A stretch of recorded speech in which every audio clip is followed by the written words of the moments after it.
nuncio vobis magnum gaudium, ancient Latins would say. Habemus podcast.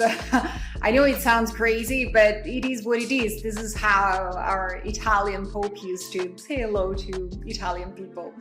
Since 2023, I've dreamed of announcing it exactly like that, exactly like this, with the solemnity of Urbi et Orbi. Anyway, guys, it's been almost 3 years of conclave, during which I've thought, during which I've rethought, planned, revised, changed, cut. I set this project aside and picked it up again multiple times. So many times I cannot count in a project, many of you guys, and I'm so grateful for that. On Instagram, of course, even with a small message, you guys encourage me to make it real. You push me to make it real. And today, finally, it's here, White Smoke. So ladies and gentlemen, welcome to my YouTube channel and welcome to Something Off Podcast. How my podcast was born, why I chose this name, why this gestation, such a long one, actually, absurdly long, almost 36 months of pregnancy, basically. What a belly. What kept me from going online before today, and what you can expect, of course, from my YouTube channel. I'll tell you everything, I promise, everything in order after the intro.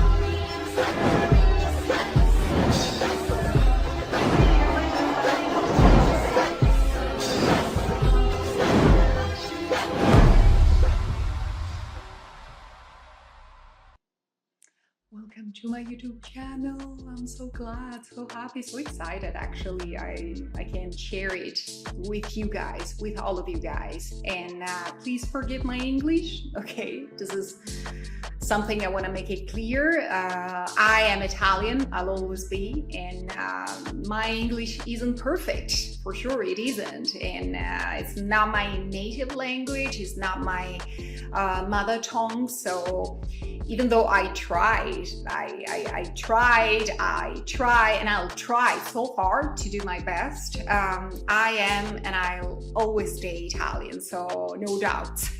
So please be patient towards my mistakes and appreciate my efforts, of course, and turn a blind eye to my expressive form, okay? Just be American and focus on the substance, which is something you're so good at, you Americans.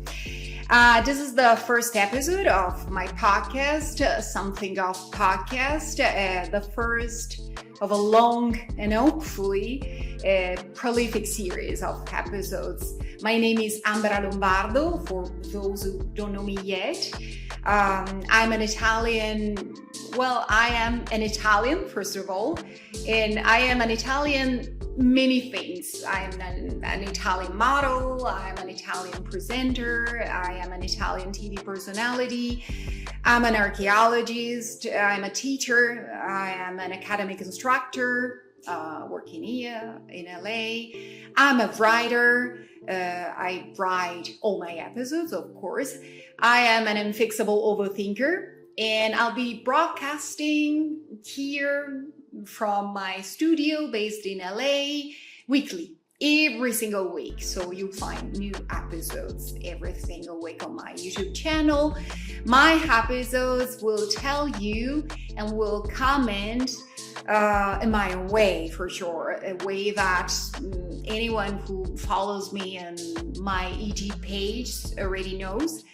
I'll tell you and I'll comment stories, news, true crime, society, culture, a lot of culture from Italy and from the entire world. I'll do my best to deliver always update content with a semi-serious approach like I am, and with a very deep but playful and yet playful approach like I am. So yeah, enjoy the show. I'll be deeply happy and glad and grateful, of course, if you subscribe. Please subscribe to my channel and to my project. Just one click for you, nothing special, but a huge support to me, for me, and for my work. I want to make it clear, again, I write all my episodes, so whatever you hear on this channel is mine.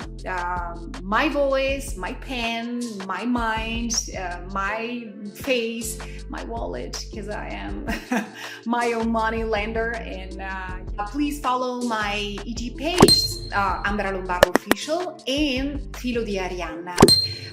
The EG page I dedicated to my great passion for art history, archaeology, philosophy, and culture of the Mediterranean world. Also, please enjoy the culture mini-series. You'll find it already on air. You'll find the first episode, if I don't make a mistake. Yes, it's called Filo di Arianna, a name inspired from my EG page, of course, telling about history, curiosities, pieces of art, and antiquities and myth, a lot of myth, which is something Americans like a lot. And yeah, the first episode of Fida, he's already on air. Last but not least, please comment, share your opinions, which are, for me, the true and most genuine and dean to my work. Thank you so much for being part of this community. Enjoy the show. Those who know me very well know that my middle name is Suspicion. Yes, you heard that well, Suspicion. Among many names I considered for my podcast after endless thinking.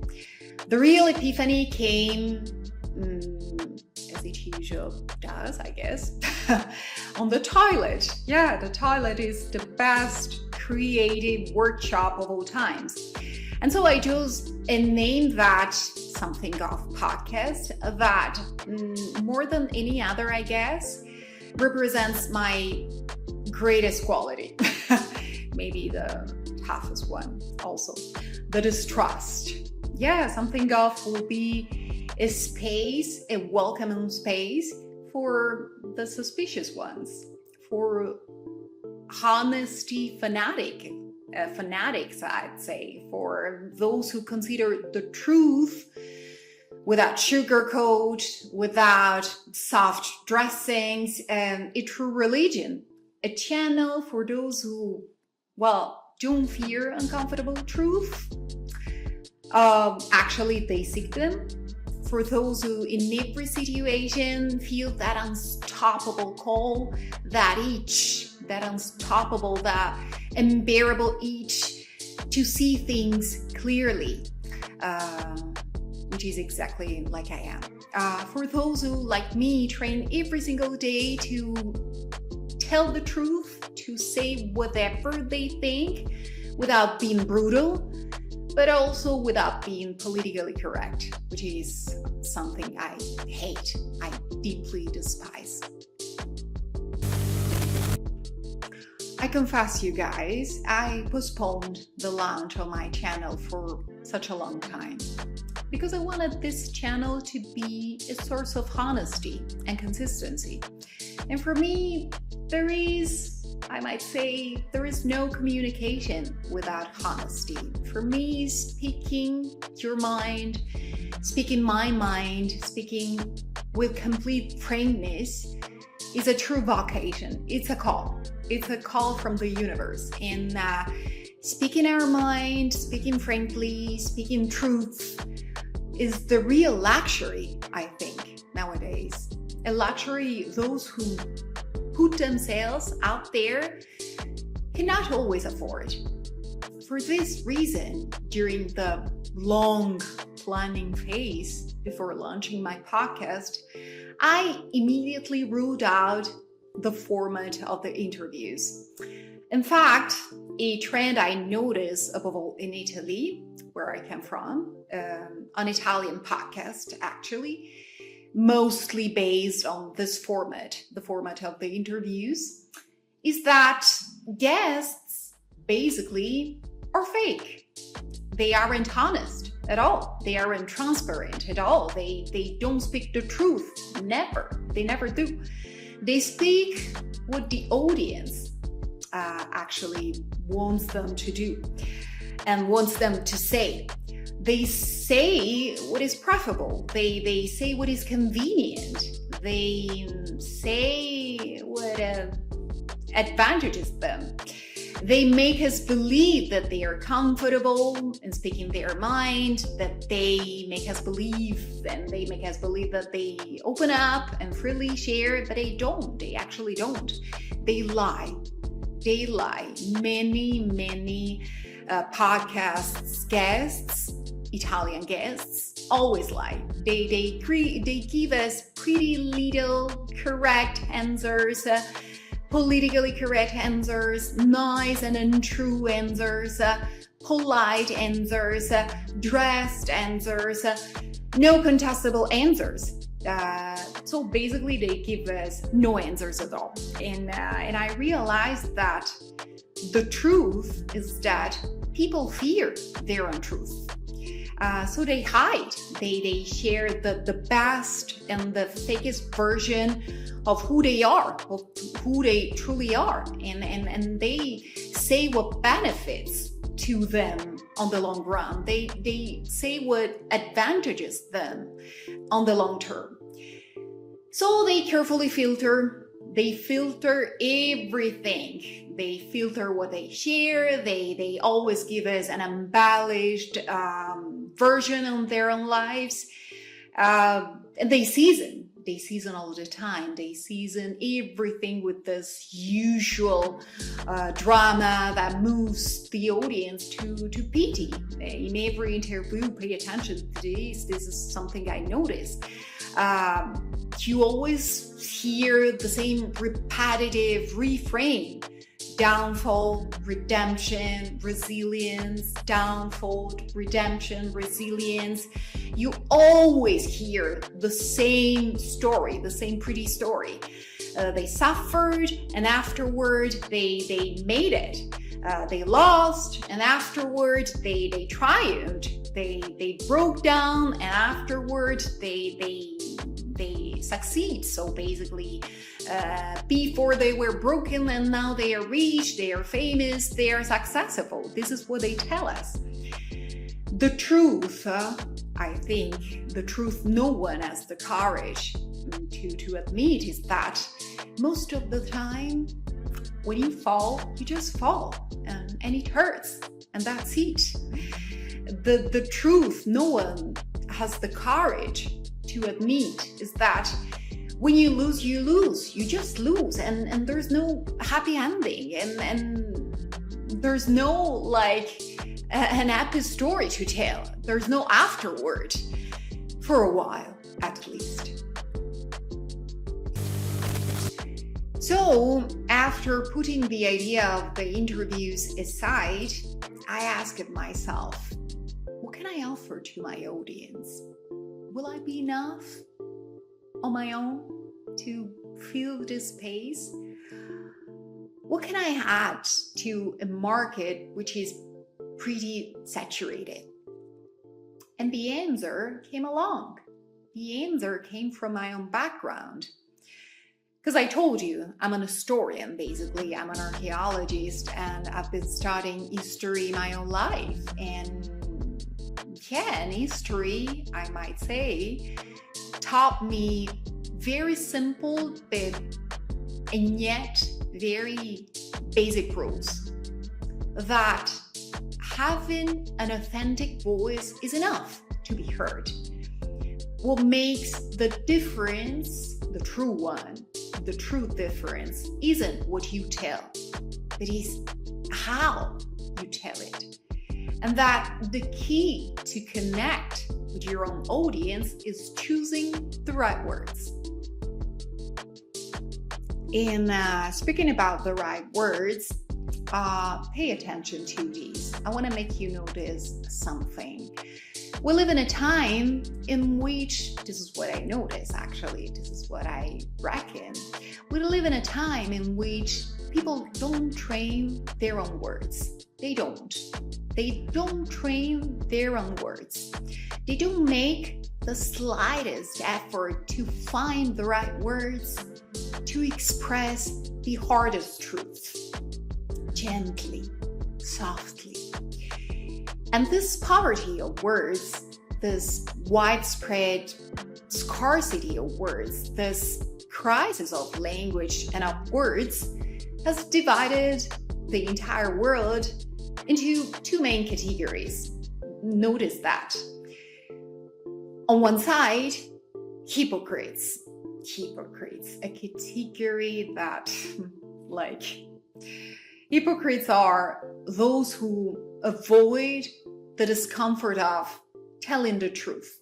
Because it's hard, because they don't know how to say it without hurting people, because they're not able to find the right words not to hurt people and not to harm people. So hypocrites end up pretending to be friends with anyone, with everyone, and they're usually surrounded always by fake friends. And on the other side, assholes who tell brutal truth and get enemies everywhere. And believe it or not, I've always been preferring the latter ones, because probably assholes may lack the right words, but they don't lack truth. Hypocrites, on the other end, lack both. They lack the right words and they lack truth. My YouTube channel, my podcast, my something of, my soap, SOP, acronyms for something of podcast. Okay, memorize, guys. So my soap, I might say, is going to walk that narrow, winding path between assholeness and hypocrisy, okay?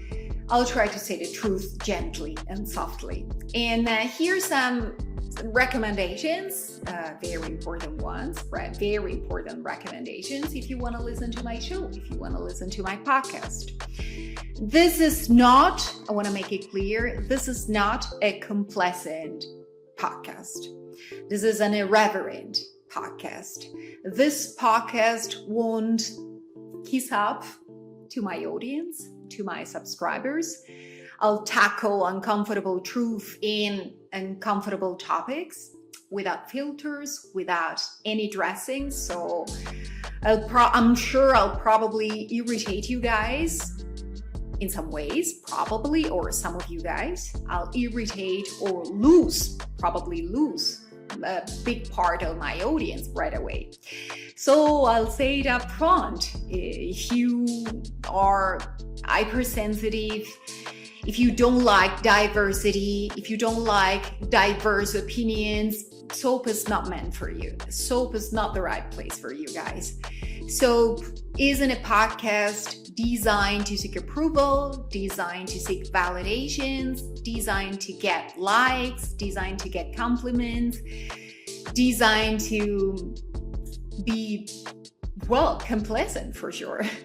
I figured it like that. I want it to be like that. I imagine it like that. I imagine it to be like a very contradicted podcast, because I firmly believe that disagreement is the base of democracy, is the base to grow, is the base to build, is the base to potentiate our intelligence, is the base to enlarge our perspectives, is the base to evolve. Contradictions and disagreements are the base to improve. So, well, the community I had in mind wasn't the fan base of e.g. influencer, okay, chasing fulfillment to their emotional voids. This is what I want. This is not what I'm seeking. And I might say I need your disagreement. I need it to achieve new points of view. It's very important for me. So please comment, and comment also with your disagreement, with your contrary opinions for sure. And what the quote said, if you want to make the difference, just be ready to welcome the difference. Be ready to embrace the difference. Since 2023, I've kept telling myself that I wouldn't start a podcast just to follow the trend, for fashion, to follow the trend of all podcasters. I didn't want it to be affected with this viral fever of podcasts, because let's be honest, guys, everybody does it, okay? And I didn't want it to be part of this Me Too podcast movement, which is like a viral fever. Doing a podcast because everybody does it, because many out there have already become successful by doing it, or because doing a podcast appears to be the fastest, the easiest way to achieve success.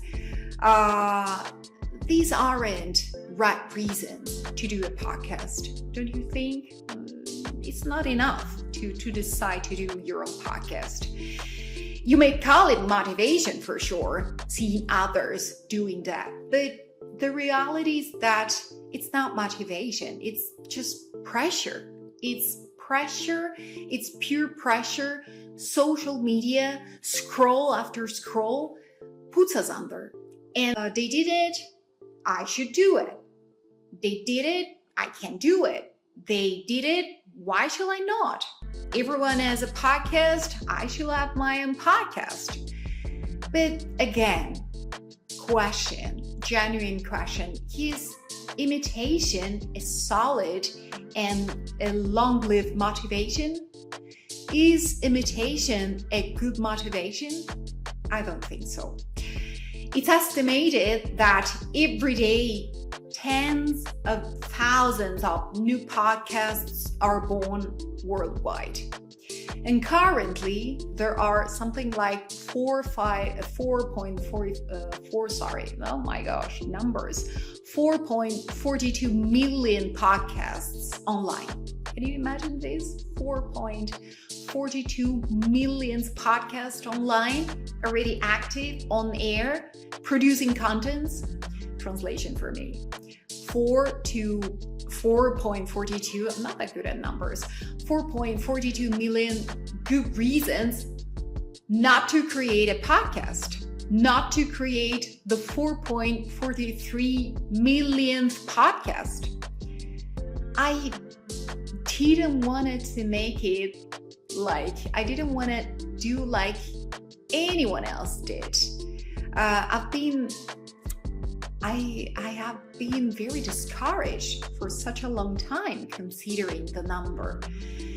And I've always told myself, if I do what everyone else does, I end up becoming someone else. And this is not what I want.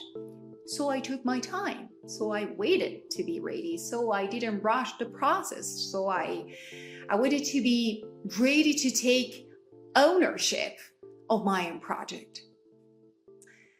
By imitating what we see on social media, we fall into the trap of embracing a project that has nothing to do with us, that has nothing to do with who we are, that has nothing to do with our attitude, our talents, our nature, a project that doesn't really belong to us. We choose a path that doesn't enhance our real talents, our real skills and capacities. We end up craving success that belongs to someone else. We focus on being successful and not on being capable. And this is a huge mistake if you want to keep a project on the long run, on the long term. That's the trap of social media. It makes us believe that every single one of us can do whatever others already did. It's called the delusion of proximity.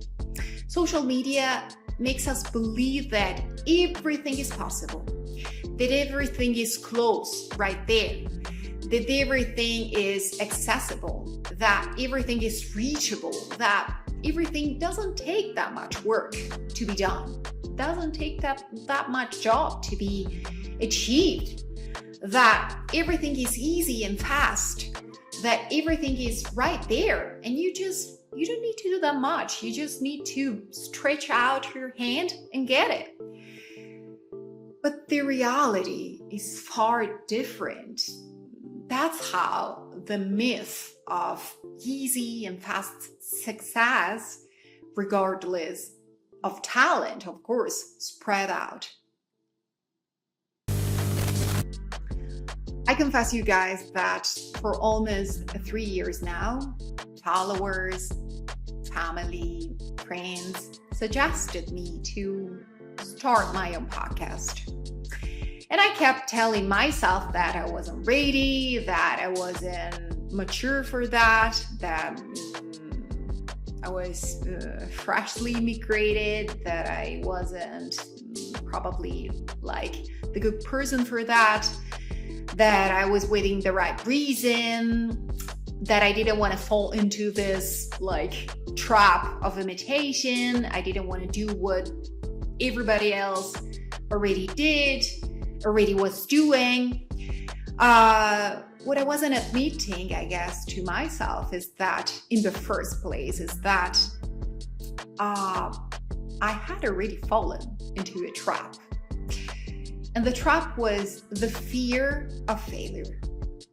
I had a little voice circling, running into my head, running and around, and repeating and like keep it on telling me, what if the podcast doesn't work? What if people don't like it? What if people don't subscribe? What if the result is low quality? What if you cannot keep it and hold it on the long run? What if you cannot sustain it? What? America, California, it was California teaching me. So America taught me that you don't fail. You just attempt. You just try. That there's no room. I mean, that there is room for everyone, especially where space has no limits and has no borders into the web. That everything has already been invented. Nothing is new, nothing is unique except yourself. That no matter how hard you try, perfection doesn't exist, doesn't truly exist. Improvement exists. That the only right way to do something is to start. I've been asked by many friends and acquaintances to co-host a podcast. Co-hosting a podcast means, you know for sure, means like co-presenting a shared show, the same show. But let's do it. Let's do a podcast. Let's start a podcast together. Let's host a podcast together. Let's create it from scratch. Yada, yada, yada. I already told you guys that I started to think about my own podcast in 2023 after my migration. And although the idea of like co-hosting a podcast seduced me multiple times, for sure, I've never seriously considered it. And here are the reasons why. I think that this is what I think. I firmly believe that a ship has just one captain, that a body is just one brain, that a child as just one mother. And moreover, all these collaborations I was offered were incredibly, well, very unbalanced. I'll tell you why. Because the scenario was always like this, was always this way. I had multiple tasks, so creating, writing, planning, producing content, and the other person is had just one task, showing up, which is something for sure, but something isn't everything. Something is not all the things that matter. Something, to be honest and to be real, is almost nothing. And here's another precious lesson America taught me. If at the beginning of a path, if at the beginning of a new path, your project needs someone else, needs someone else's ideas, if you need someone else's creativity, if you need someone else's writing, someone else's money, someone else's emotional support, if you depend on someone else, then the project isn't truly yours. It belongs to someone else. And you gotta change the project. You gotta change your project. Because projects are like children. It's up to you to give birth to them and to raise them. That's all for today. I'm done. Thank you so much for following me. Thank you so much for being part of this community. Thank you so much for subscribing to the channel. It's an honor. It's a pleasure. It's something I'm very grateful for. And please follow my IG pages also, Amara Lombardo Official and Filo di Arianna. Don't miss the culture mini-series. You'll find soon subtitles, of course, in English. And whether you followed me with a lot of patience, because I can understand, my English again is not bad, but it's not perfect. Or you followed me with interest. Well, anyway, it's a joy. It's a joy having you in my show and in my community. Thank you so much again for following me, and I'll see you soon. Ciao, a presto!